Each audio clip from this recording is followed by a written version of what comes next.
March 12th, 1974, Seattle, Washington. 18-year-old Linda May Healy is last seen leaving her home. Door closing. The late afternoon sun casts long shadows around her as Linda steps outside, her backpack slung over one shoulder. She's ready for another day at the University of Washington. Footsteps on pavement. Thoughts of classes and friendships fill her mind, a mix of excitement and anticipation. Linda is known for her bright smile and keen intellect. Friends describe her as responsible, always punctual. She dreams of a future in journalism where her voice can shine. Distant traffic. The hum of cars mixes with laughter from students nearby. It's a typical Seattle day, alive with youthful energy. The air is crisp, and the sun sparkles off the leaves of nearby trees, adding to the vibrant atmosphere. As she walks, Linda takes in the familiar sights of her neighborhood. She passes a coffee shop, where the rich aroma of brewing coffee fills the air, coffee machine gurgling. The warmth of the sun contrasts with the cool breeze rustling the leaves. A few students sit outside, sipping drinks and chatting. One of them catches a glimpse of Linda but assumes she is just busy heading to class, unaware of the looming uncertainty. Around 6 p.m, Linda does not return home. Her mother grows increasingly concerned. She begins calling neighbours and friends. Phone ringing, her voice trembles with worry. "Has anyone seen Linda?" she asks, urgency creeping into her tone. They check local hangouts, but no one has seen her since that afternoon. The sun sets, casting the neighbourhood in deep blues and purples, a stark contrast to the warmth of the day. By 10 p.m, panic sets in. Her mother officially reports Linda missing to the Seattle police. Sirens approaching officers arrive at the Healy home. Their presence a stark reminder of the unfolding crisis. They begin their investigation, taking notes and asking detailed questions. Where was Linda last seen? Who did she spend time with? Footsteps on gravel. The calm evening is disturbed by officers moving in and out of the house, flashlights cutting through the darkness, illuminating the worried faces of family and friends. The police canvass the area, knocking on doors, asking residents if they saw Linda. A few neighbours recall hearing her voice earlier, laughing with friends, but can't pinpoint the time. The search begins in earnest. Car doors slamming. The sound echoes in the quiet neighbourhood as cars cruise slowly, headlights illuminating the faces of those looking for answers. The tension in the air is palpable. Every second feels like an eternity. As the night unfolds, the search intensifies. Search dogs are brought in, their sharp barks cutting through the cool air. Barking dogs. Flashlights beam through shadows, illuminating trees and alleyways. Officers call out for Linda, their voices mingling with the night sounds. Each call is filled with hope, but still there is no sign of her. The atmosphere thickens with uncertainty, each minute stretching into an eternity. The following day, Linda's disappearance becomes a news story. A local reporter stands in front of the Healy home, capturing the raw emotion of the moment. Camera clicking. Her mother, distraught, pleads for information while clutching a photo of Linda. The image shows a young woman with a bright smile, full of life. Crowds gather, drawn by the unfolding tragedy. The community rallies, forming search parties and distributing flyers with Linda's photo. Each paper is a lifeline to hope. Rustling paper. Passers-by feel the weight of the situation, a mix of hope and fear in the air. Days turn into weeks with no leads. The investigation stalls, leaving a sense of despair. Linda's case is just one of many in a city shaken by uncertainty. The Healy family remains determined. They organise vigils, lighting candles to guide Linda home. Soft crackling of flames. The flickering flames reflect their hope and heartache. The community stands in solidarity, each candle a prayer for her safe return. The scent of melting wax fills the air, mingling with the crisp night breeze. Police continue to investigate, following leads but finding no concrete evidence. Each conversation with witnesses adds confusion. making the case feel more complex. The details fade like the light of day, leaving behind a haunting void. The absence of information weighs heavily on the community, each unanswered question deepening the sense of loss. Linda May Healy's disappearance is the first of many linked to a disturbing pattern. As the investigation drags on, local news echoes the same question. Where is Linda? There is a pause. The search for answers will lead to a dark path, one that the community is unprepared for. The tension builds as more cases emerge, each entwined with the mystery surrounding Linda's fate. The feeling of dread hangs over the city, a shadow that grows heavier with each passing day. In the coming days, the investigation will take a new turn. The community can only hold its breath, hoping for a breakthrough that may bring them closer to the truth. Each day brings new challenges, and the search for Linda becomes a symbol of resilience in the face of fear. Heartbeat. The hope for resolution lingers in the air, even as uncertainty looms. As the community continues to search for Linda, the weight of her absence is felt deeply. The stories of her laughter and dreams become a rallying cry, uniting friends and strangers alike in a desperate hope for answers. What will the next days reveal? The journey ahead is fraught with tension, and the search for Linda is only just beginning. April 17th, 1974, Seattle, Washington. A witness reports seeing a man resembling Bundy near the area where Linda disappeared. It's early evening. The sun hangs low in the sky, casting long shadows across the quiet neighborhood. A woman strolls along the tree-lined sidewalk, her dog trotting beside her. The air is filled with the sweet, earthy scent of freshly cut grass, a sign of spring's arrival. Nearby, children laugh, their joy echoing in the warm air, creating a sense of normalcy that contrasts sharply with the tension brewing in the atmosphere. Suddenly her gaze lands on a man near a parked car. He stands tall with dark hair and a well-groomed appearance. She squints, trying to discern more details. He seems out of place, lingering too long, shifting nervously from foot to foot, rustling leaves. A light wind stirs the leaves overhead, creating a soft whispering sound that fills the air.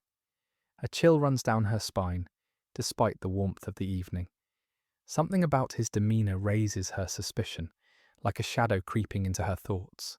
She pulls out her phone, her fingers trembling slightly as she dials a friend. The sound of the phone ringing disrupts the stillness around her. Each ring feels like a heartbeat, echoing her rising anxiety. As she speaks, she glances back at the man. He remains there, staring down the street, his posture tense and alert. She takes note of his clothing, a dark green jacket that blends into the evening shadows, and snug jeans that fit him well. He appears to be waiting for someone. But who? The dog tugs at the leash, eager to move on, its tail wagging in a bid to break the tension. She hesitates, torn between instinct and caution. What is he doing here? The questions swirl in her mind, each one more troubling than the last.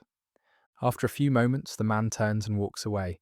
He heads toward a nearby alley, his footsteps almost silent on the pavement, footsteps fading. The woman watches him go, her heart pounding in her chest.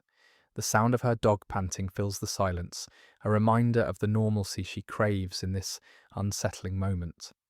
She feels a mix of relief and unease washing over her. What was he doing here? The thought lingers, heavy and troubling. Her instincts scream that something is off. She glances around as if searching for someone else who might have noticed him too. The neighbourhood feels eerily quiet now, the laughter of children fading into the background.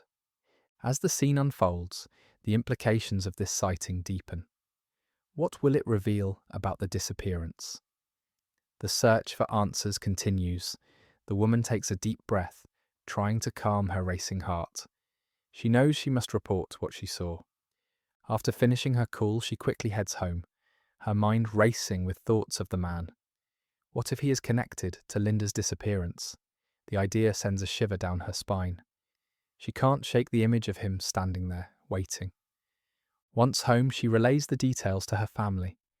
They listen intently, their expressions shifting from casual curiosity to concern.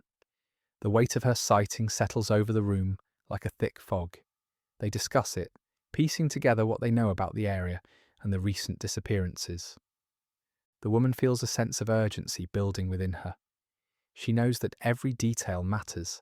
Every sighting could lead to a breakthrough. She recalls the man's face, the way he looked so out of place. She wonders if anyone else saw him. Later that night, she sits at her kitchen table, the faint sounds of the neighbourhood drifting through the open window. The smell of dinner lingers in the air, but her appetite has vanished. Instead, her mind is focused on the man and the implications of her sighting. What if she had missed something? What if he had seen Linda? The questions continue to haunt her. The weight of the unknown presses down, making it hard to breathe. She knows she must do something. As she prepares to report her sighting to the authorities, she feels a mix of fear and determination. What if they dismiss her? What if they don't believe her? Yet she knows she cannot stay silent. The search for answers continues, and with each passing moment, the urgency grows. The woman is determined to do her part, to ensure that Linda's case does not fade into the background. She picks up her phone again, ready to make the call that could change everything. The scene closes with her voice steady, as she begins to relay the details of what she saw, the weight of her responsibility clear in her mind. The quest for the truth carries on, with each witness playing a crucial role in unravelling the mystery. Stay tuned as the investigation deepens. What more will be uncovered in the days to come? The search for Linda and the truth surrounding her disappearance continues. April 6th, 1974, Bellingham, Washington. 19-year-old Patricia Ann Cummings goes missing after leaving a party. The air is crisp as twilight settles over Bellingham. Patricia steps out of a house, leaving behind a party filled with laughter and music. She glances back at her friends, her smile bright against the fading light. Laughter fades. The sounds of chatter and upbeat melodies drift through the open door, but Patricia is ready to go home. The party, a gathering of familiar faces, buzzes with energy. Friends share stories and jokes, their voices mingling in a harmony of youth and joy. For Patricia, though, the night has reached its end. She has plans for tomorrow, commitments that await her. She walks toward her blue sedan, parked along the street. It's a familiar route, one she's taken many times before. Footsteps on pavement. The distant hum of conversations blends with the gentle rustle of leaves in the evening breeze. The scent of damp earth and blooming flowers fills the air, a reminder that spring is in full swing. The world feels alive, vibrant, and full of possibility. As she approaches her car, something in the atmosphere shifts. Shadows lengthen, and the laughter from the party fades. Streetlight clicks on. The streetlights flicker on, casting an amber glow over the asphalt, creating a contrast with the cool evening air. The light seems to illuminate her path, yet it also casts deeper shadows around her. Witnesses recall seeing Patricia enter her car. Engine starts. The engine purrs to life, breaking the stillness of the night. She drives away, and then silence envelops the streets. The chirping of crickets fills the void, marking the passage of time. The hum of the engine fades into the distance, leaving a lingering emptiness behind. Hours pass. Patricia's absence becomes noticeable. Friends glance at the door, expecting her return. Fading music. The music fades, replaced by a growing sense of unease. The room feels heavy with unspoken fears and questions. Conversations dwindle as each friend checks their watch, their expressions shifting from carefree to concerned. The clock ticks on. Minutes stretch into an hour. Patricia Ann Cummings doesn't come back. As the night deepens, her friends start to worry. They exchange glances, trying to mask their growing anxiety. They wonder if she stopped somewhere, if she lost track of time. Perhaps she's caught up in another conversation, they think. But deep down, a gnawing feeling creeps in.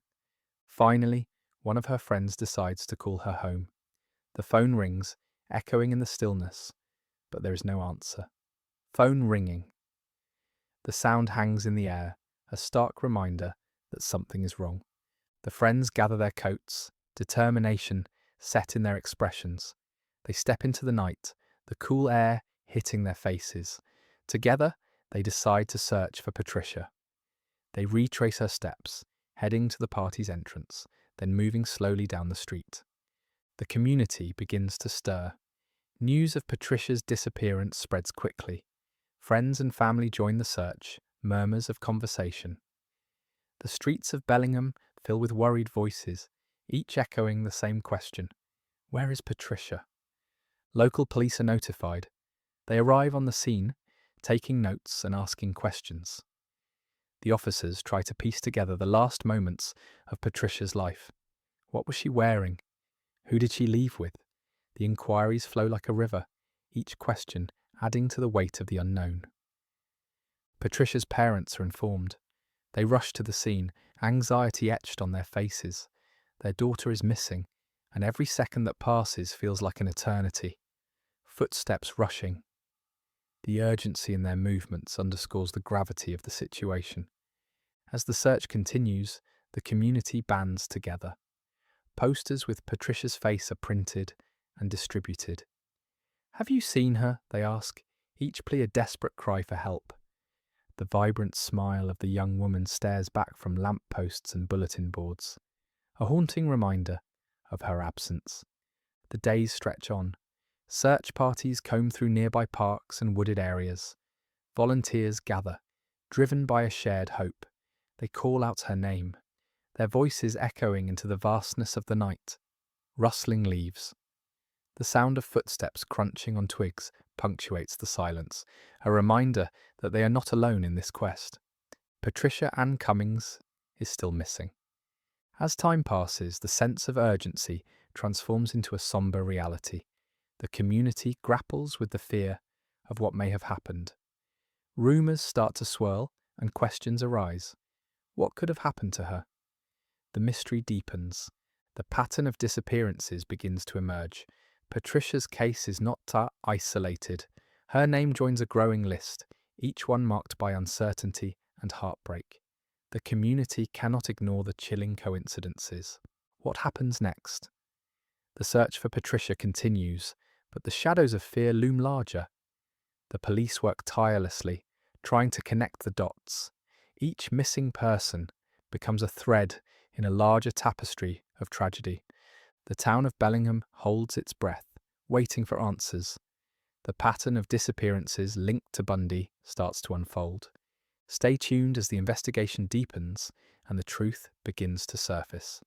May 6, 1974, Seattle, Washington. A woman reports a man attempting to lure her into his car. It's early evening in Seattle. The sky's painted in hues of orange and pink as the sun begins to dip below the horizon. The city buzzes with change. People are moving about, some heading home from work, others out for a night of entertainment. The Vietnam War nears its end, a conflict that has consumed the nation for years. The Watergate scandal looms large, creating a sense of unease among the populace. Distant traffic. A woman walks home from work. She carries a small purse and wears a light jacket against the evening chill. As she navigates the streets, she feels the weight of the world around her. The streets are mostly quiet, with only the sounds of footsteps and muffled conversations echoing in the air. Suddenly a blue Volkswagen pulls up beside her, car door closing. The driver leans over and rolls down the window. He smiles, but there's something unsettling about it. It's a smile that doesn't reach his eyes. Window rolling down. "Excuse me," he calls out, his voice friendly, yet insistent. "I need help. My car broke down. Can you come over here?" She hesitates, uncertainty swirling in her mind. Danger prickles at the back of her neck.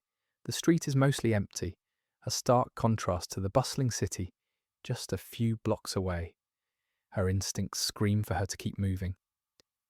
Despite the rising tide of women's liberation, fear of violence against women looms large in the collective consciousness. Footsteps quickening. She quickens her pace, glancing over her shoulder. The man calls out again, his tone more urgent. "I'll give you a ride home after." The offer feels hollow. She shakes her head, a chill running down her spine. Nearby joggers pass, their rhythmic footfalls creating a backdrop to her growing anxiety. They seem blissfully unaware of the tension unfolding just a few feet away. The man revs the engine, the sound echoing ominously in the quiet evening air. Her heart races as she walks faster, each step feeling like a desperate bid for safety. Engine revving. Ahead, she spots a group at a bus stop. Relief floods her as she approaches them, her heart pounding in her chest. There's a man. He tried to lure me into his car, she says, her voice shaky and filled with urgency.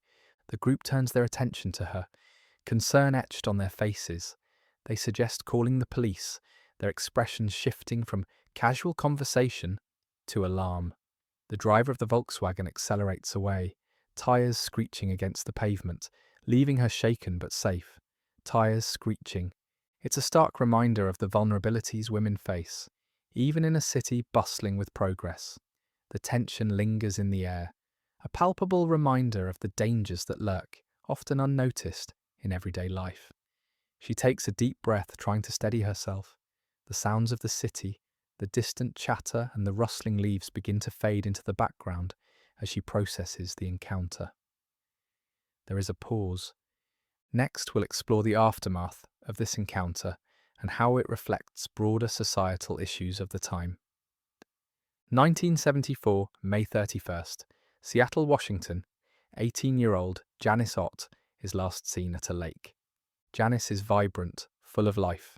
She has just graduated from high school. The summer stretches ahead, promising freedom and adventure. On this day, she wakes with excitement. She's planning a trip to Lake Sammamish with friends. The lake is a cherished place for her. It evokes memories of sun-soaked days, shimmering water, and the laughter of families enjoying their time together. The sense of community is palpable. Birds chirping, Janice packs her essentials: a bright yellow bathing suit, a light cover-up, a small towel, and her favourite book. She's ready for a perfect day. Arriving at the lake, she parks her blue Volkswagen. The air is fresh, filled with the scent of pine trees and grilled food from nearby barbecues. The warmth of the sun on her skin feels inviting, sizzling on a grill. As she steps out of the car, she takes a deep breath, savouring the moment. The anticipation of fun fills her. Walking toward the water, Janice's heart is light with joy. She spots friends in the distance, their laughter ringing out like music. Laughter. The atmosphere buzzes with energy. Families play, children run, and the sun glints off the lake's surface. In her bathing suit, Janice feels the warmth enveloping her. The sounds of laughter and splashing water surround her, wrapping her in a blanket of happiness. She smiles, waving to friends. They gather together, exchanging stories and soaking in the sun. They decide to swim. The water is cool and refreshing, a welcome contrast to the heat. Janice dives under, surfacing with droplets glistening on her skin. For a moment, she revels in the joy of the day, feeling free and alive. Around 4 p.m, Janice tells her friends she'll be back shortly. She heads toward the bathroom, the path familiar and comforting. Her sandals slap against the pavement, a rhythmic sound that calms her. Footsteps, but this is the last time anyone sees her. Minutes pass. Janice does not return. Concern grows as her friends begin to search the area, calling out her name. Nervous chatter. The cheerful atmosphere shifts. Shadows stretch across the ground as the sun dips lower in the sky. A park ranger notices the commotion. He approaches Janice's friends, a serious look on his face. They explain she's been missing for over 30 minutes. The ranger nods, his expression grave. He starts to assist in the search, radioing for backup. The urgency in his voice heightens the alarm among those gathered. As the search expands, more rangers arrive. Their voices rise above the murmurs of the crowd. They spread out, calling Janice's name. Rustling leaves. Her friends stand together, worry etched on their faces. Hope for a quick resolution begins to fade as the minutes drag on. Dusk settles in. The park empties gradually. The sounds of children fade, replaced by the rustle of leaves and the distant calls of night creatures. Flashlights flicker on, cutting through the growing darkness. The rangers organise the search, combing through bushes and surrounding areas. Hours pass. The initial search team now includes local police officers. Their serious demeanour reflects the gravity of the situation. By nightfall, Janice's disappearance escalates into an emergency. A helicopter arrives, its blades creating a deafening roar. Helicopter blades. The spotlight beams down on the park, illuminating the water and surrounding forest. Friends and family gather at the park entrance. Their worried faces are lit by the harsh lights of police vehicles. They huddle together, anxiety palpable. Some pace back and forth, while others sit silently, staring into the darkness. The uncertainty weighs heavily on them, each tick of the clock amplifying their fear. The search continues through the night. Volunteers arrive, eager to help, bringing flashlights and extra batteries. The scent of the lake mixes with damp earth as tension hangs heavy in the air. Distant voices. Each moment stretches into what feels like an eternity. As dawn breaks, search teams regroup. They strategize to find Janice. New leads and possible sightings emerge, but lead nowhere. The sun rises softly, casting a pale light over the lake, now tinged with sorrow. The once vibrant atmosphere feels muted, a stark contrast to the day before. Days turn into weeks. Janice's family clings to hope, but the search becomes increasingly difficult. The park remains under intense scrutiny. Questions linger. Where could she have gone? Did she encounter someone? Each passing day dims hope a little more. The community feels the weight of her absence, grappling with the void she left behind. The official search may end, but for Janice's family, it never truly stops. They continue seeking answers, holding vigils and speaking out. The light of hope flickers but does not extinguish. They share stories about her, keeping her memory alive, determined not to let the world forget Janice Ott. As investigations push forward, the quest for truth deepens. What happened to Janice Ott? And who may be next? There is a pause. Stay with us as we continue to unravel this chilling story. 1974, June 14th, Issaquah, Washington. Investigators discover remains near a wooded area, rustling leaves. The search team moves cautiously through the dense underbrush. Sunlight filters through the canopy above, casting dappled shadows on the ground. Tension fills the air as they navigate the rugged landscape, each step echoing the seriousness of their task. They arrived early this morning, responding to reports of a potential crime scene. Local residents had alerted authorities about something unusual in the area. Footsteps on leaves. A perimeter is set up, blocking access. Caution tape flutters slightly in the breeze, a stark contrast to the gravity of the situation. The bright yellow tape, marked with "Crime Scene Do Not Cross," flaps gently, as if whispering the secrets hidden within the woods. The team methodically combs through the undergrowth, searching for anything that might provide clues. A rustling sound breaks the stillness. One investigator kneels to examine a cluster of underbrush. He pushes aside twigs and leaves, the crunching sounds echoing softly in the silence. Suddenly, his hand brushes against something hard. There is a pause. He pauses, heart racing, and carefully clears more debris. The remains are partially obscured, but unmistakable. The sight sends a chill down his spine, a visceral reaction to the discovery that could change everything. The lieutenant arrives, brow furrowed. He quickly assesses the situation, his voice calm but firm. "Secure the area," he instructs. "We need to document everything." His tone carries authority, and the team understands the importance of preserving evidence.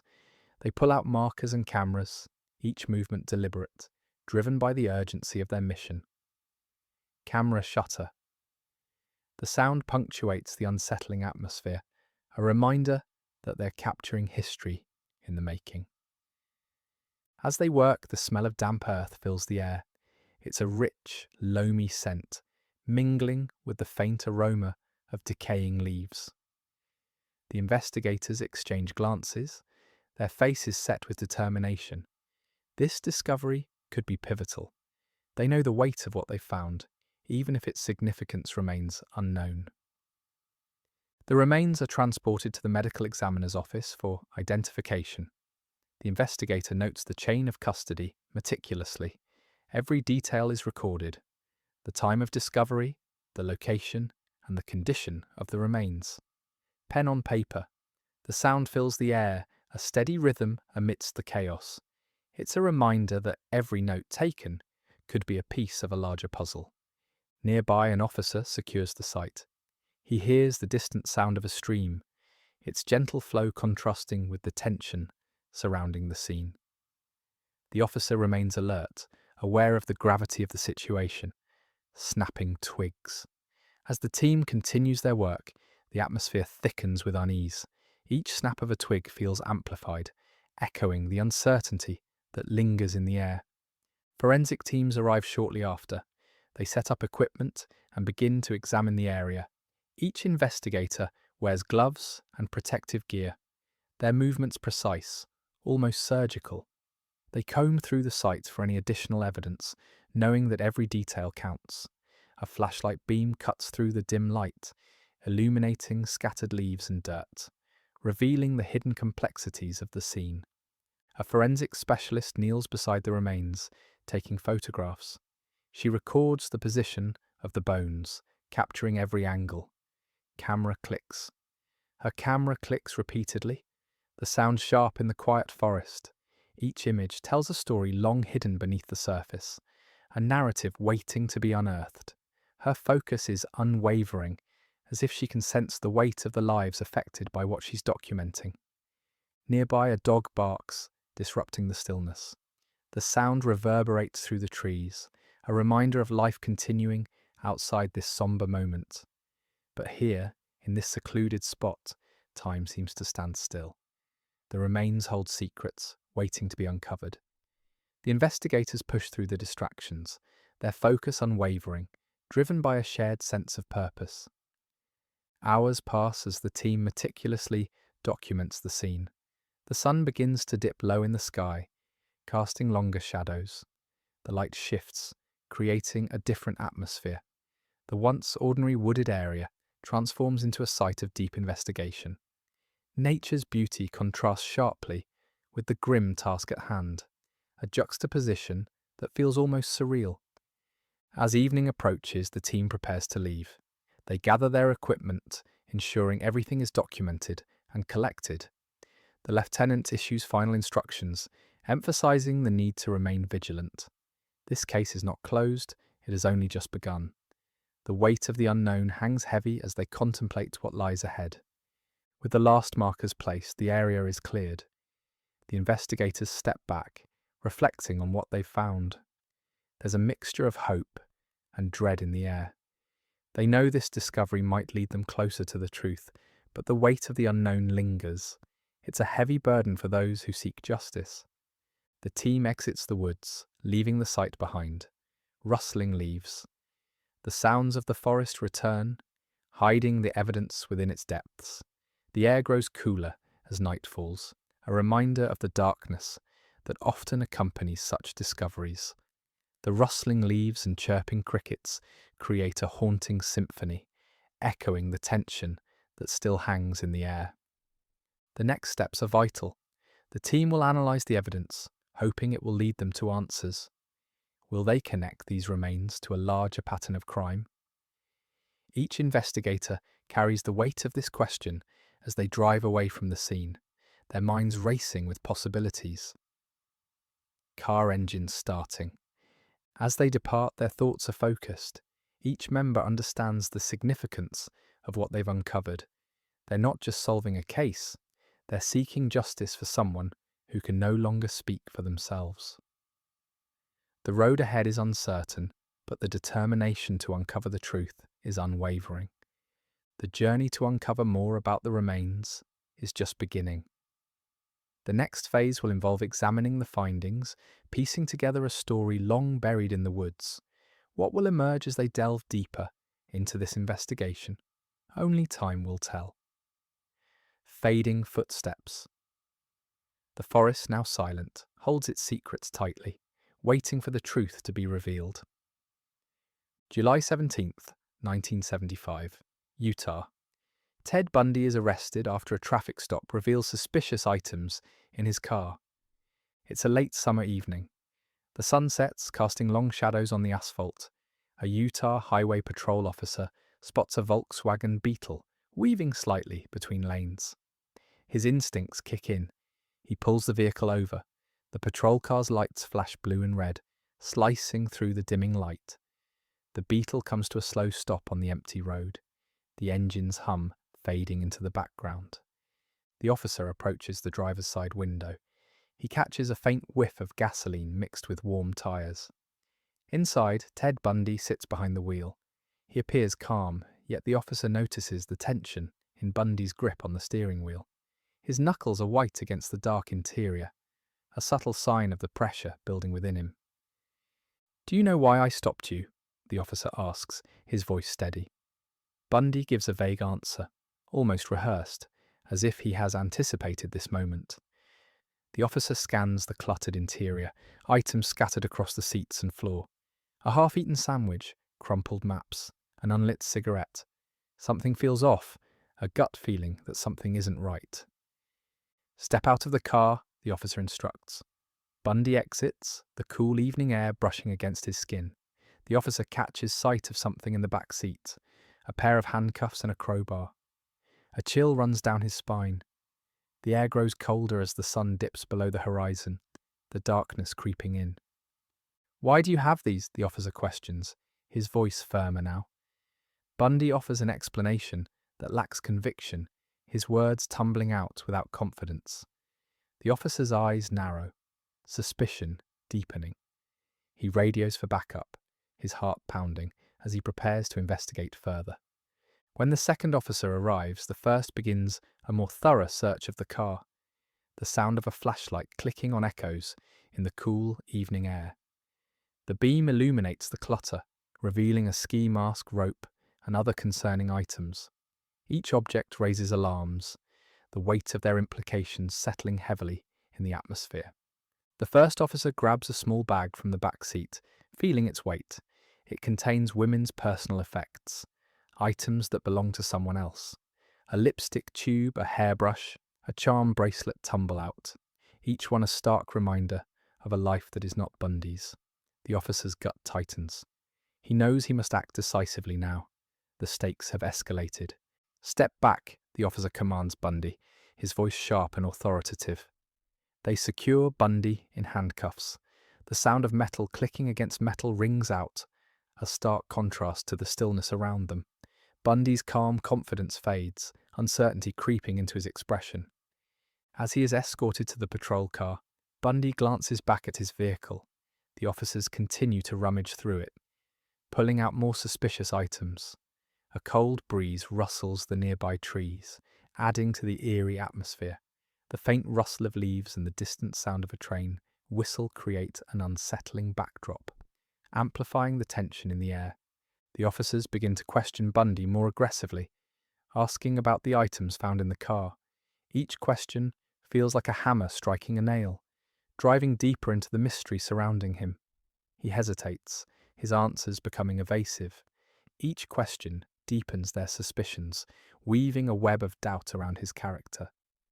"Where did these come from?" one officer demands, the urgency rising in his voice. Bundy stares into the distance, avoiding eye contact. He fidgets slightly, and the confident facade begins to crack, revealing a glimpse of the fear lurking beneath. The officers exchange concerned glances while they continue their questions, sensing they are not dealing with an ordinary traffic stop. The tension thickens, wrapping around them like a heavy fog. "Are you sure you want to keep this up?" one officer warns, the weight of his words hanging in the air. Bundy appears unfazed, but a flicker of doubt crosses his face, a momentary crack in his carefully constructed persona. Finally, the officers decide to take Bundy into custody. They place him in the back of the patrol car, the door slamming shut with a resonating thud. The sound echoes in the stillness of the night, a finality that reverberates through the darkened surroundings. A final glance at the Volkswagen reveals more items being pulled from the car, items that suggest a darker narrative, each one a piece of a puzzle that is only beginning to take shape. As they drive away, the officers remain on high alert. They know this isn't just a routine traffic stop. Bundy's arrest marks the beginning of a complex investigation, one that will reveal unsettling truths in the days to come. The patrol car's engine hums steadily, contrasting with the chaotic thoughts racing through the officers' minds. The air feels heavy with the weight of discovery. The evening sky darkens, cloaking the road in shadows. Each item retrieved from Bundy's car adds another layer to an already unsettling picture. The metallic scent of the handcuffs lingers in the air, mixing with the coolness of the night. This is not the end. It is merely the beginning of an unravelling mystery. The chilling echoes of this arrest will linger long after the night fades. Pause. What will the investigation uncover next? 1975, August 17th, Utah. Bundy is interrogated about the disappearances. Inside a small, dimly lit interrogation room, tension fills the air. Ted Bundy sits across from two detectives. His gaze is locked onto their faces, unwavering. The table between them is bare, save for a few notepads and pens. This emptiness underscores the gravity of the situation, amplifying the stakes of the conversation. The walls are painted a dull grey, and the flickering fluorescent lights cast harsh shadows, adding to the oppressive atmosphere. Fluorescent buzzing. The detectives start with straightforward questions, aiming to establish a timeline. They ask Bundy about his whereabouts on the nights of the recent disappearances. He shifts slightly in his seat, the chair creaking under his movement. A slight smile appears on his face, contrasting sharply with the seriousness of the questions. It's a smile that seems rehearsed, calculated, clock ticking. "Where were you on August 3rd?" one detective asks, his tone firm yet neutral. Bundy leans back, adopting a relaxed posture, as if he were discussing the weather rather than a serious investigation. "I was at a friend's house," he replies, offering no further details. The detectives exchange glances, noting his lack of specificity. They understand that a vague answer can raise red flags. The clock ticks steadily in the background, echoing in the silence. Bundy looks around, his eyes scanning the walls, as if searching for an escape route. The detectives press on, probing for inconsistencies in his story. They present evidence of his car being spotted near one of the crime scenes. Bundy feigns surprise, shaking his head emphatically. "That's impossible," he says, his voice rising slightly, a hint of indignation creeping in. The detectives remain composed, their questions unyielding, as they sense the cracks in his demeanour. "How do you explain the eyewitness accounts?" another detective asks, leaning in slightly, his eyes narrowing. Bundy pauses, calculating his response. "I think they must be mistaken," he counters, his voice steady but tinged with irritation. The detectives remind him of the consequences of lying, the weight of the law hanging in the air. There is a pause. Bundy's smile fades slightly, but he quickly regains his composure. The room feels heavier now, the stakes rising with every question. With each tactic, Bundy deflects, weaving a narrative about his job and studies, as if to distract from the pressing issues at hand. The detectives remain focused, scribbling notes, aware that every word counts in this high-pressure environment. Pen scratching on paper. The relentless ticking of the clock fills the space again. Bundy seems unfazed, his posture relaxed despite the mounting pressure. The detectives exchange another glance, both aware of the facade he presents. They know he is a man who is used to charming his way out of tight spots. "Look, we have evidence linking you to the disappearances," one detective states firmly, his voice steady. Bundy raises an eyebrow, a challenge in his expression. "What evidence?" he asks, his voice sharpening, a defensive edge creeping in. The tension shifts palpably, as if the air itself holds its breath. The detectives take a moment, preparing for a more direct approach. They ask about the belongings found at the scene. Bundy's expression momentarily betrays him. A flicker of something, fear or guilt, crossing his face. "I've never been near any of those places," he insists, his voice rising slightly, the bravado slipping, wind rattling the window. A gust of wind rattles the window, adding to the unsettled atmosphere. The detectives note this, their focus unwavering as they sense the pressure building within Bundy. As the interrogation continues, Bundy begins to feel the weight of their scrutiny. His answers become less fluid, more defensive, as if he is grasping at straws. The detectives push harder, trying to crack the facade he has constructed. "Are you sure there's nothing else you want to tell us?" the lead detective asks, his voice low but firm, the weight of the question hanging heavily in the air. Bundy looks away, his eyes darting around the room. There's a brief silence, thick with uncertainty, as if the walls themselves are closing in. There is a pause. The fluorescent lights buzz overhead, casting an unnatural glow on Bundy's face. He seems to reconsider his position, his thoughts racing. But then he shakes his head, resolute. "I've told you everything I know," he asserts, his voice firm, but the slight tremor hints at his inner turmoil. The detectives exchange frustrated glances, their expressions revealing their growing concern. They know Bundy is hiding something, but they lack definitive proof. The tension in the room is palpable, thick enough to cut with a knife. Chair creaking. As they wrap up the session, one detective leans forward, his voice dropping to a near whisper, drawing Bundy in closer. "You're not fooling anyone, Bundy. You know more than you're telling us." For a moment, his expression falters, a crack in the confident mask he wears, but he quickly recovers, leaning back with deceptive calm, a practiced move that suggests he has been in this position before. The sound of a chair scraping against the floor breaks the tension. The detectives stand, signalling the end of the session. Bundy looks at them, a hint of defiance in his gaze. "Good luck proving anything," he says, his tone laced with arrogance as they exit the room. Outside, the air feels electric, charged with the weight of the conversation. The detectives regroup, their minds racing with the implications of what just transpired. They know Bundy is a skilled manipulator, but they also know they're closing in. Each piece of evidence brings them closer to the truth, and they can feel it in their bones. Door clicking shut. As the door clicks shut behind them, the tension lingers, a reminder of the darkness that still looms. The investigation is far from over. Next, the detectives will analyse the evidence, looking for the threads that will tie Bundy to the crimes. The clock is ticking, and time is of the essence. What will they uncover next? June 30th, 1976, Utah.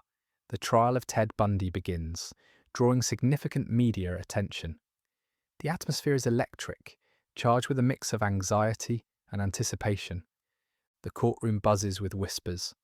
Reporters shuffle papers, pens poised over notepads, ready to capture every detail. Cameras click and whir, capturing the tension in the room. The air feels thick, almost suffocating, as everyone waits for the proceedings to begin. Bundy sits at the defendant's table, dressed in a tailored dark suit. His hair is neatly combed back, giving him an air of confidence. He scans the room with calm eyes, absorbing every detail, every expression. The gallery is packed, curious onlookers and family members of the victims. Some wear expressions of hope, while others show despair. It's a complex mix of emotions, palpable in the air. As the judge enters, silence blankets the crowd. Gavel strikes. The gavel hits the wood sharply, signalling the start of proceedings. The judge, a figure of authority, addresses the court. He outlines the charges against Bundy: kidnapping and first-degree murder of 12-year-old Melissa Smith and the kidnapping of Carol DeRonch. The weight of the situation sinks in, heavy and suffocating. Bundy's attorney rises, arguing for a delay. He claims they need more time to prepare their case. The prosecution counters, stating firmly that justice cannot wait. The judge listens intently, weighing the arguments. "Motion denied," he states firmly, A few gasps ripple through the room, but Bundy's expression remains steady, almost defiant. The prosecution begins to present its case. They detail the timeline of events, the disappearances, and the evidence collected. Bundy had been seen with the victims. Witnesses identified him. Pens scratching. The sound of pens fills the air, a symphony of determination from the reporters. They furiously jot down notes, eager to relay the unfolding drama to the public. A law enforcement officer takes the stand. He recounts his initial encounter with Bundy, describing a suspicious vehicle near the last known location of a missing girl. His voice is steady, measured, carrying authority through the courtroom. Bundy's calm yet evasive demeanour during questioning stands out in the officer's recollection, a detail that does not escape the audience's attention. The audience listens intently, the air thick with tension. A woman in the front row wipes away tears, her emotions spilling over as she hears the details of the investigation. The prosecution outlines Bundy's movements on the day of the abductions, linking him to each event with precision. Once the officer finishes, the prosecution calls another witness, a friend of one of the victims. She describes the last time she saw her friend, recounting the fear that gripped their community. Her voice trembles, revealing vulnerability and the weight of loss. The courtroom feels like a coiled spring, ready to snap at any moment. Next, physical evidence is introduced. A hair matching that of the victims links Bundy to the crime scenes. The judge listens closely as the forensic expert explains the significance of the match, emphasizing its rarity. Bundy shifts slightly in his seat, a subtle movement that does not go unnoticed by the observers. The tension in the room is palpable, everyone hanging on the expert's every word. The judge calls for a recess, murmurs, spectators exchange thoughts in hushed voices, the atmosphere charged with emotions. Questions linger in the air, swirling like leaves in the wind. As the recess begins, Bundy stands and walks toward the back of the courtroom with deliberate calmness. He glances at the gallery, his expression unreadable. Reporters cluster together, discussing the testimony and the trial's significance. The chatter mixes with the sound of shifting chairs and rustling papers, creating a backdrop of urgency. Outside, cameras flash as the media gathers, eager for updates. The public waits, curiosity piqued. The air outside is filled with the scent of summer, mingling with the smell of asphalt, warmed by the sun. People mill about, their voices a low hum as they speculate on the day's events. When the recess ends, Bundy returns to the defendant's table, his expression still unreadable. The judge calls the court back into session, and the prosecution continues to present witnesses. The tension in the room has only intensified. A detective takes the stand, detailing the investigation and the relentless search for the missing girls. He describes the community's fear, the sense of urgency enveloping everyone involved. The gallery listens, captivated by the unfolding narrative. The detective's voice carries weight, filled with the urgency of a community desperate for answers. As the sun sets, casting warm hues through the courtroom windows, the detective's voice resonates with urgency and hope. The gallery remains enraptured, hanging on every word. The fading light creates a somber atmosphere, enhancing the gravity of the testimony. After the detective finishes, the prosecution calls one final witness, Carol Deronch, a survivor. She steps up to the stand, visibly shaken. As she recounts her encounter with Bundy, the courtroom falls silent. Her voice breaks as she describes her escape, a harrowing experience that still haunts her. The weight of her story hangs in the air, heavy and poignant. The gallery reacts, a mix of understanding and tension palpable among them. Some lean forward, eager to hear every detail, while others close their eyes, perhaps trying to shield themselves from the emotional weight. After a long day of testimony, the judge calls for adjournment, striking the gavel one last time. Bundy remains stoic at the table, seemingly unfazed as the audience begins to disperse, some lingering for more information. The media rushes outside, eager to share updates. Bundy's name becomes a focal point for national discussions, a figure of both fear and intrigue. The public's fascination and horror intertwine, feeding the narrative that will dominate headlines for months to come. As the day fades, the courtroom empties. The echoes of the day linger, a reminder of the stories shared and the pain felt. The first day of the trial concludes, but the story is far from over. More witnesses will come forward, and the truth is just beginning to surface. The tension remains, a tightrope of anticipation for what lies ahead. Stay tuned as the trial continues, revealing more about Bundy, the victims, and the impact of this case on the community. The next chapter is just around the corner. January 12th, 1977. Florida. Ted Bundy sits across from investigators in a small interrogation room. The fluorescent lights flicker overhead, casting harsh shadows on the bare white walls.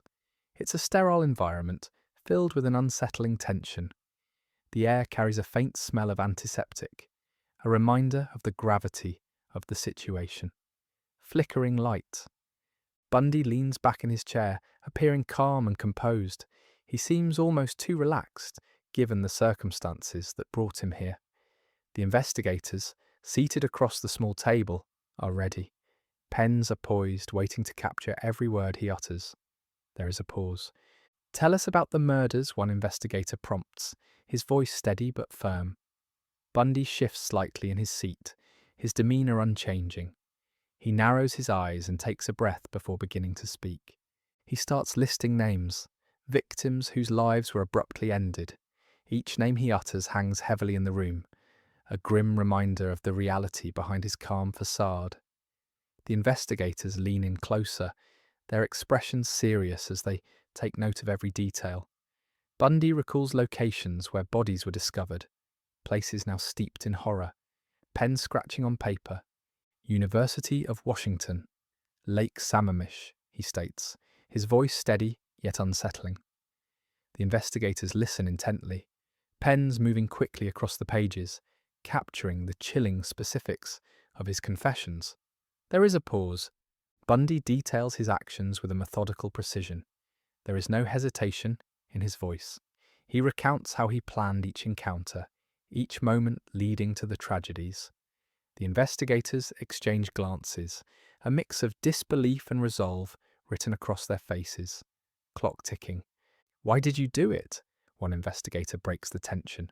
The question lingers in the air, heavy with expectation. Bundy's gaze shifts, but his answer is immediate and chilling. "It was a compulsion." The air thickens with the weight of his admission, the gravity settling over the room. There is a pause. They press for more details, and Bundy obliges, recounting incidents with chilling clarity. He speaks of his victims in the past tense as if narrating a story from a book. Each word he chooses seems deliberate, calculated, soft hum of the fluorescent lights. The investigators maintain their professionalism, but the darkness of his confessions seeps into the atmosphere. "Do you feel remorse?" one asks, his voice barely above a whisper. Bundy pauses, his expression unreadable. "No," he replies flatly. The absence of emotion in his voice hangs heavy in the air. There is a pause. He continues, outlining how his compulsion escalated over time. He recalls a specific incident, the moment he chose a victim, the chilling details spilling from his lips.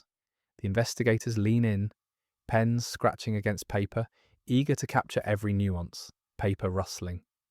A sharp sound from outside interrupts the tension, but Bundy remains unfazed. He continues his recounting, as if the world outside has no bearing on his narrative. The investigators inquire about his early life, seeking clues from his past that might explain his actions. Bundy offers vague insights, holding back details, making the room feel like a battleground of wills. Distant voices outside. He describes his last victim in detail, his words dripping with a disturbing nonchalance. The investigators' expressions harden with each revelation, their resolve unshaken but clearly tested. It was easy, Bundy states casually, a chilling admission that sinks deep into the hearts of those listening. There is a pause. Why do you think you got away with it for so long? One investigator asks, his voice tinged with incredulity. Bundy shrugs, a gesture filled with arrogance. I was smart, he replies, his tone almost boastful, faint sound of a chair shifting. The investigators press on, seeking specifics about his methods. Bundy reveals how he lured his victims, detailing his tactics with a raw honesty that feels unsettling. Each admission offers a glimpse into his mind, revealing the depth of his darkness. There is a pause. Suddenly a phone rings on the investigator's desk, cutting through the heavy silence. The investigator glances at it, but chooses not to answer. The urgency of Bundy's confessions prevails, the moment too significant to break. Phone ringing. Bundy continues, speaking of the aftermath of his actions and how he felt elated after each act. The investigators jot down every word, their determination unwavering. They want to capture the full scope of his confessions to understand the mind of a killer. There is a pause. As Bundy concludes his statements, the room feels charged with anticipation. The investigators have glimpsed the mind of a killer, a chilling insight that will linger long after this interview ends. Deep breath. In the silence that follows, one investigator finally speaks. This is just the beginning. His voice carries a weight of understanding, a recognition that there is much more to uncover. Outside, life continues as usual, but inside the room, the weight of Bundy's words remains. The investigators prepare for what comes next, knowing there are more questions to ask and deeper layers to uncover in this unsettling case. This moment marks a turning point, but it is far from the end. The investigation has only begun to peel back the layers of Bundy's life and crimes. What truths will emerge next? There is a pause. The search for answers continues. July 2nd, 1977, Florida. Bundy is sentenced to death for the murders. The courtroom is tense, the air is thick with anticipation, and the atmosphere feels electric. Ted Bundy stands before the judge, the weight of the moment palpable. Dressed in a tailored suit, he appears impassive, his expression carefully neutral. This calm demeanour contrasts sharply with the gravity of the situation unfolding before him. The judge, a stern figure, reviews the findings before her. She glances at Bundy, then shifts her focus to the gathered spectators. A mix of reporters, families of victims, and curious onlookers, all waiting for the verdict. Murmurs. The sound of a gavel striking the bench echoes in the room, cutting through the whispers. The judge begins to read the charges against Bundy. On multiple occasions, she states, her voice steady and unwavering, you have taken the lives of young women, including Melissa Smith, Janice Ott, and others. The evidence against you is overwhelming. Each word lands heavily, resonating in the hushed room, where even the faintest sound seems magnified. Silence. The judge continues, her tone firm. You are hereby sentenced to death for these murders. The finality of her statement reverberates through the courtroom. A mother wipes her eyes, her face a mix of relief and anguish, emotions colliding in a moment that feels both victorious and sorrowful. Chair scraping. Someone shifts uncomfortably in their seat, breaking the stillness, a reminder of the human cost of this verdict. Bundy's expression flickers, a hint of surprise perhaps. Then it returns to calm, almost chillingly so. The judge narrows her eyes at him, her voice unwavering. You have shown no remorse for your actions. This sentence reflects the nature of your crimes. Murmurs ripple through the courtroom. Some shake their heads in disbelief. Others nod in agreement, a collective acknowledgement of the weight of the circumstances. Whispers. This court is dedicated not only to punishment, the judge continues, her voice gaining strength, but to sending a message about the value of life. We must protect our community from individuals like you. Bundy's jaw tightens slightly. but he remains composed, a facade that seems to hold even in this moment of reckoning. The tension escalates as the judge finalizes her ruling. You will be taken into custody immediately. Your execution is scheduled for a date to be determined by the state. The sound of handcuffs clicking into place fills the air as deputies approach Bundy. He turns slightly, glancing at the audience, perhaps seeking their reactions. Footsteps. As he is led away, Bundy maintains his calm facade, offering no words. The sound of his footsteps echoes in the courtroom, each step a reminder of the moment's finality, a conclusion to a dark chapter that has gripped the community. Outside, reporters gather, eager to relay the news. Cameras flash as Bundy is escorted to a waiting vehicle. The crowd outside swells with energy, a mix of cheers and shouts, crowd noise. A news anchor stands before the cameras, microphone in hand, ready to share the verdict with the world. Today, Ted Bundy has been sentenced to death, a verdict that many hope will provide closure to the families of his victims. The camera pans to the crowd, capturing their emotional responses. Some faces reflect joy and relief, while others show a deep sadness, the scars of loss still fresh. Inside the courtroom, the judge rises, signalling the end of the session. The gavel strikes again, a final punctuation mark to the proceedings. The room begins to clear, each person carrying their own weight of emotion, some leaving with a sense of justice, others still grappling with their grief. Gavel bang. Bundy's fate is sealed, but the scars of his actions linger. The community begins to reckon with the aftermath, seeking solace in the face of horror. Families affected by Bundy's crimes are left to navigate a world forever altered by his actions, a world where the shadows of their loved ones loom large. As the doors close behind Bundy, the courtroom hums with unresolved emotions. The world outside continues to turn, but for those affected, life may never be the same again. The echoes of Bundy's actions resonate, leaving a lasting impact on the community as they navigate the complexities of grief and justice. The journey for answers is far from over. There is a pause. Next, we explore the aftermath of the trial and the ongoing impact of Bundy's crimes on the victims' families. December 30th, 1977, Florida. Bundy escapes from custody, leading to a manhunt. It's early morning at the local courthouse in Florida. The sun is just beginning to rise, casting a soft light through the windows. Officers move through the building, engaged in routine chatter. Footsteps, they escort Ted Bundy to a hearing on a minor charge. Calmness surrounds him, but tension brews among the officers. They know who he is. They know the danger he poses. Bundy stands at the defendant's table, dressed in a neatly pressed shirt. He appears relaxed, almost too relaxed. The judge enters and Bundy scans the room filled with spectators. The air is thick with anticipation. Murmurs, Bundy glances around, his eyes darting, calculating. He seems to be taking in every detail, every person, every exit. Minutes pass slowly. The hearing unfolds without incident. Bundy listens intently, but his mind is elsewhere.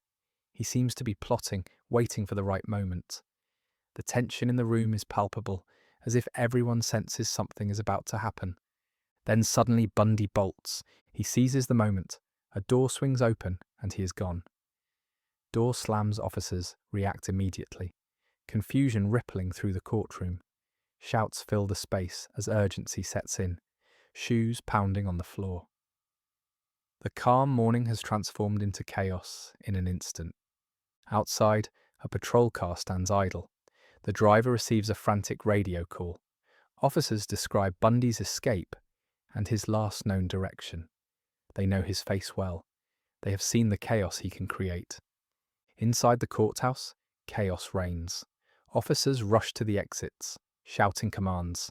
Some scramble to secure the doors, while others radio for backup. The atmosphere shifts from calm to frantic. Radio chatter. The urgency is palpable as they realize the gravity of the situation. A witness in the area observes the pandemonium. She watches police swarm around the courthouse, sirens blaring. The sight of uniformed officers feels surreal, sirens wailing. The noise of the sirens pierces the morning air, a harsh reminder of the danger that lurks just outside.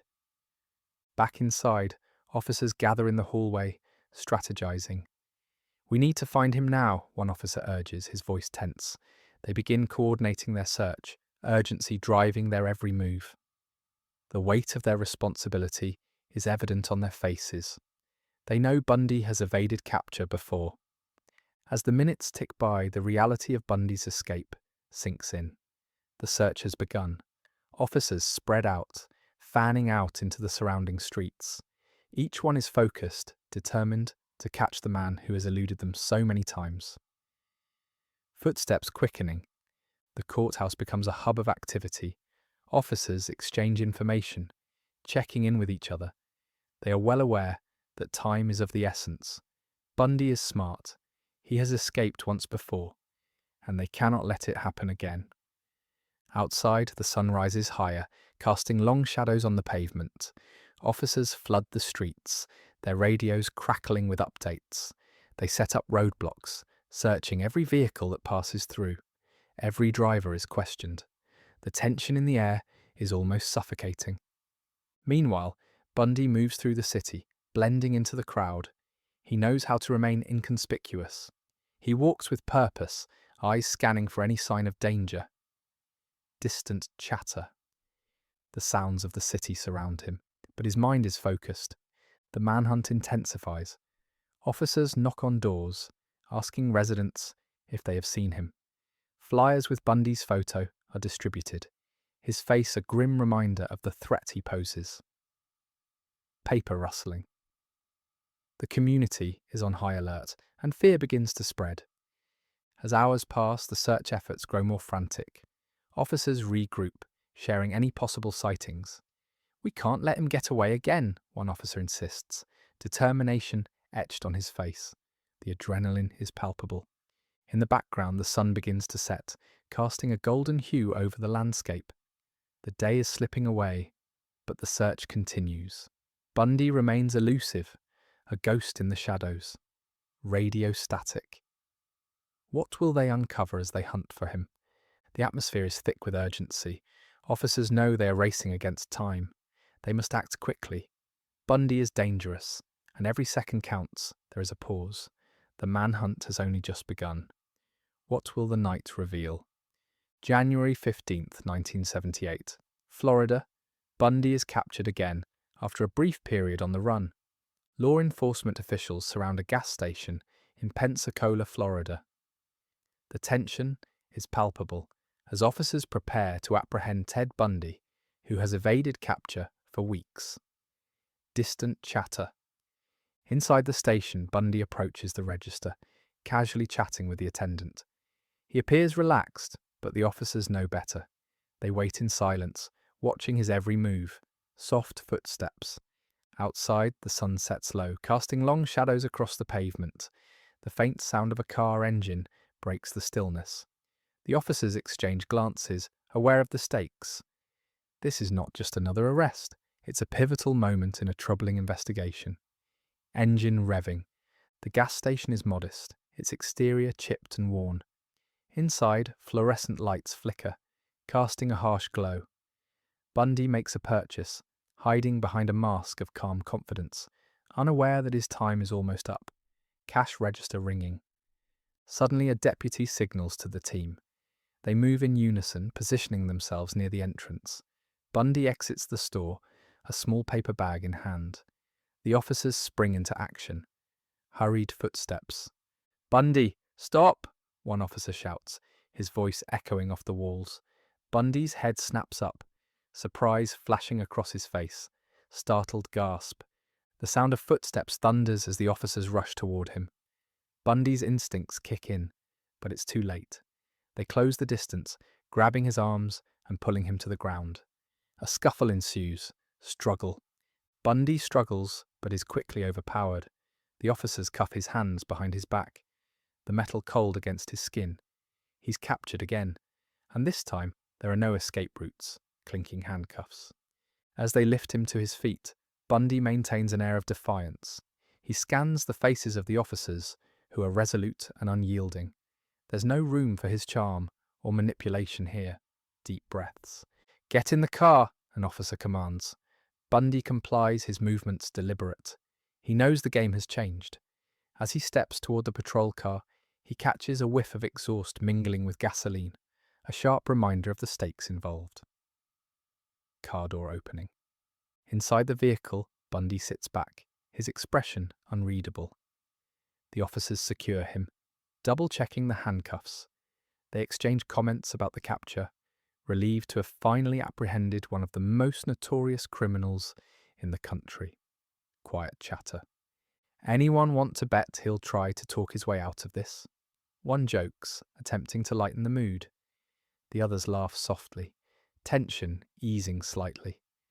They know Bundy's history, his evasive answers, and chilling calm under pressure. Light laughter. As the patrol car pulls away from the gas station, flashing lights cast a blue hue on the asphalt. Bundy leans back, the weight of the world pressing down on him. He glances out the window, watching the scenery change as they drive. Trees blur by, their branches heavy with leaves. Engine hum.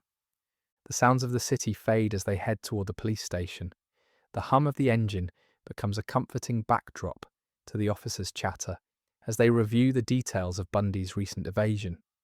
He had slipped from their grasp before, but now he's firmly in their custody. City sounds, fading. At the station, officers escort Bundy inside. The fluorescent lights buzz overhead, illuminating the stark environment. Each step echoes off the tile floor as they lead him to an interrogation room. The door slams shut behind them, door closing. The room is small, with a bare table in the centre and 2 metal chairs. Bundy sits down, the hum of the overhead lights filling the silence. Investigators begin to enter, preparing their notes. They know they must tread carefully. Paper rustling. Bundy studies the room, his eyes darting around. The investigators pull out notepads and pens, ready to detail every moment of this interrogation. The tension in the air is palpable. They have a wealth of evidence against him, but they must carefully extract each piece. Pen clicking. As the lead investigator lays out the reasons for Bundy's arrest, the sound of a clock ticking fills the room. Each tick echoes like a countdown, reminding everyone of the urgency to uncover the truth. Bundy shows no sign of stress, leaning back in his chair with a casual air, clock ticking. "Where were you hiding?" the investigator asks. Bundy smirks, his expression unreadable. There is a pause. "Just taking a little break," he replies coolly. The words hang in the air.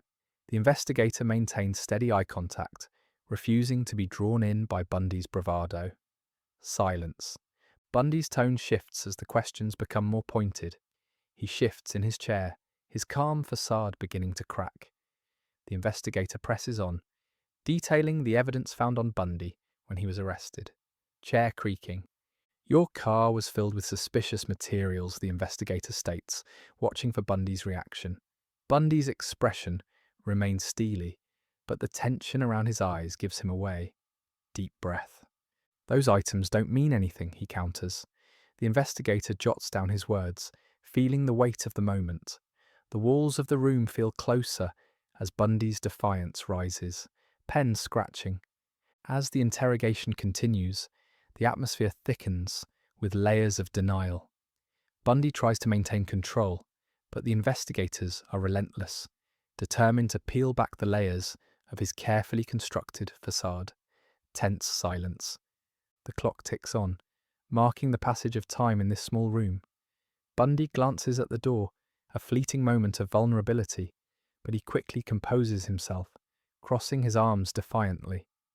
Clock ticking. The investigators know this is just the beginning. They must unravel the complexity of Bundy's actions and motivations. Each question is a step toward justice for his victims, a search for clarity in the chaos he created. There is a pause. As this chapter closes, the echoes of Bundy's chilling calm linger in the minds of the officers. They are determined to push further, to uncover the truth behind the man who has evaded capture for too long. The night is far from over, and so is the pursuit of answers. January 24th, 1989, Florida. Bundy is executed in the electric chair. The atmosphere is heavy.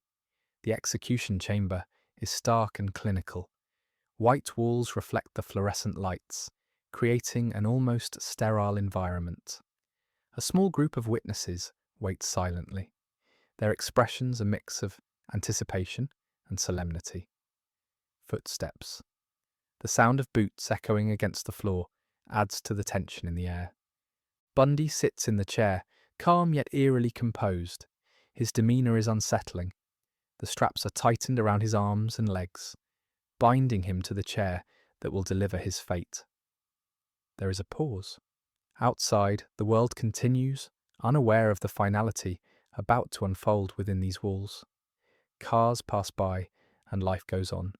But in this room, time feels frozen. As the executioner prepares, the witnesses exchange glances. Some are family members of the victims, carrying years of pain etched into their faces. Others are members of the press, their notepads ready to capture this moment. Each person is lost in their thoughts. Clock ticking, the rhythmic sound emphasizes the weight of the moment. Some reflect on the lives lost, the families shattered by Bundy's actions. Others may feel a sense of justice, but the weight of the moment is palpable. The executioner moves with precision. The machinery hums softly, its presence a reminder of the gravity of what is about to happen. Each click and whir is a countdown to the end of Bundy's life. The witnesses shift, trying to find comfort in their positions. The air feels thick, almost suffocating. The switch is pulled. Electrical surge. A jolt of electricity courses through Bundy's body. His face contorts briefly, then falls still. There is a pause. The witnesses hold their breath, the gravity of the situation settling in. This is the culmination of years of horror and pain. The silence is deafening as they wait for confirmation of what they all know is coming. After a tense moment, the doctor checks for vital signs. His hands move methodically, searching for any sign of life. Silence envelops the room, and the tension becomes almost unbearable. Bundy is pronounced dead. Deep breath. The witnesses release their breath, a collective sigh of relief mixed with lingering sorrow.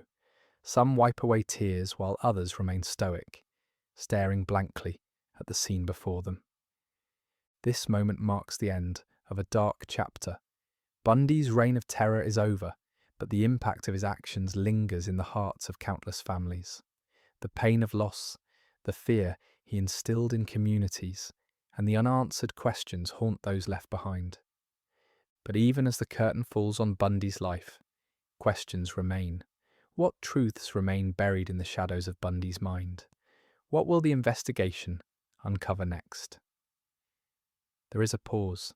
The mystery of his motives and the extent of his crimes continues to loom large. Stay with us as we delve deeper into the aftermath of Bundy's execution and the impact of his crimes on the victims' families. What stories will emerge from the darkness? What healing will begin now that justice has been served? January 31st, 1989, Florida. A vigil is held for Bundy's victims. The sun sinks below the horizon, casting a warm glow over the park where the vigil unfolds. Weary faces gather, their expressions heavy with sorrow and remembrance.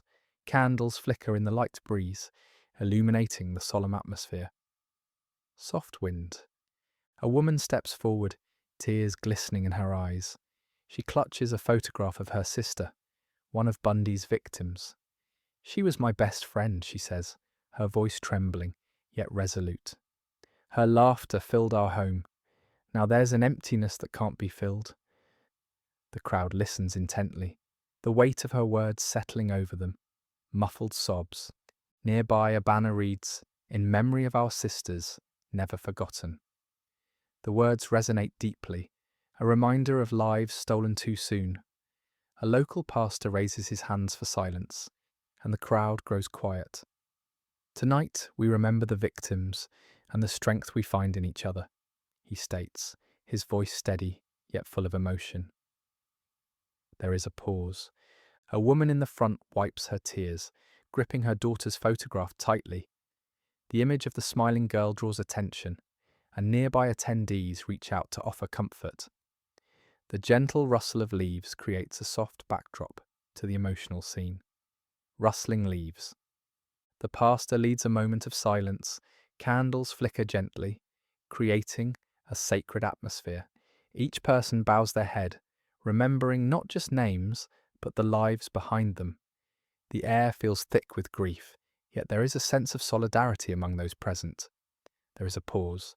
After the silence, a man steps forward, visibly shaken.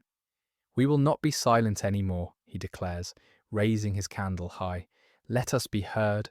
Let our voices call for peace and justice." The crowd murmurs in agreement, their resolve strengthening. Murmurs of agreement. As the night deepens, stories begin to flow. A young woman shares her fear growing up, knowing Bundy was out there, even after his conviction. "I always felt like someone was watching me," she says. The crowd nods, understanding her pain. Each story reverberates with shared experiences, a collective echo of fear and loss. Quiet nods. The pastor encourages them to turn their grief into action. "Let this vigil inspire us to protect one another," he urges. The flickering candlelight reflects determination in their eyes. The atmosphere shifts slightly as hope mingles with sorrow. There is a pause. A light breeze rustles the leaves overhead, carrying the scent of damp earth and fresh grass. Laughter emerges as attendees share snacks, breaking the somberness momentarily. A young girl approaches the woman with the photograph. "Your daughter was beautiful," she says. The woman smiles through her tears, grateful for the connection. Soft laughter. As the night draws to a close, the pastor invites everyone to light their candles together. "Let this light symbolize our commitment to remember and honor those we've lost," he urges. One by one, candles are lit, illuminating the faces around the park. A sense of unity envelops the gathering as the flames flicker against the night sky. Flickering flames.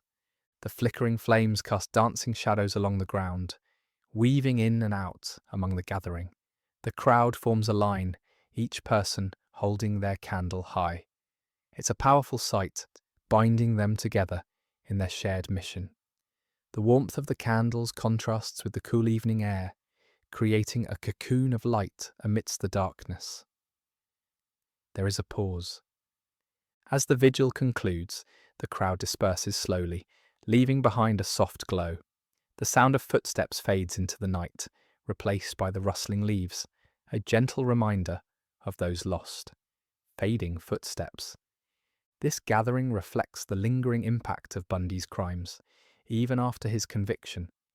Families still grapple with grief, and communities seek healing.